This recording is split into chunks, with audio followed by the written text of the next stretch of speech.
जे मम्मीला सेट होई हो रहनी रात के 2:30 बजे भेंट होई ओही जे मम्मीला सेट होई हो।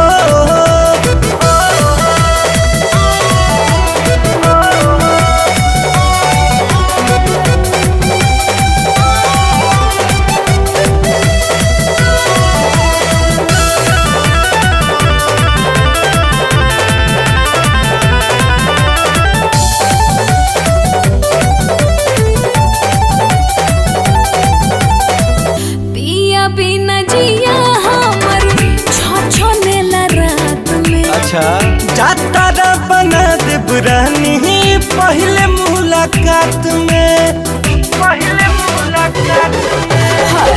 पिया बिना जिया हमर छोनेला रात में जाता बना देब रानी पहले मुलाकात में तब टाइम पर अब आवे में ना लेट होई हो रानी रात के 2:30 बजे भेंट होई ओही जे मम्मीला सेट होई हो। रानी रात के 2:30 बजे भेंट होई ओही जे मम्मीला सेट होई हो।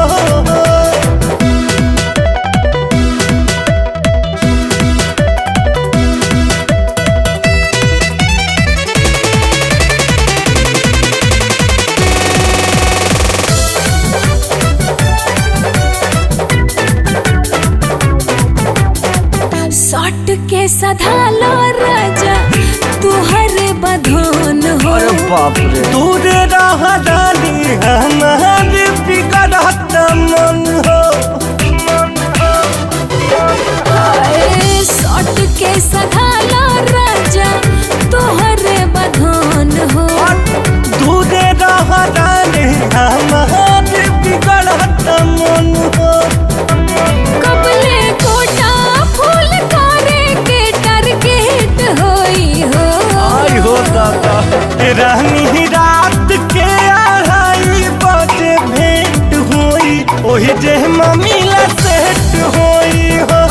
रानी रात के 2:30 बजे भेंट होई ओही जे मम्मीला सेट होई हो।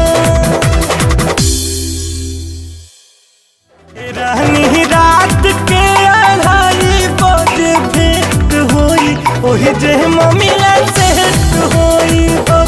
रानी रात के 2:30 बजे भेंट होई ओही जे मम्मीला सेट होई।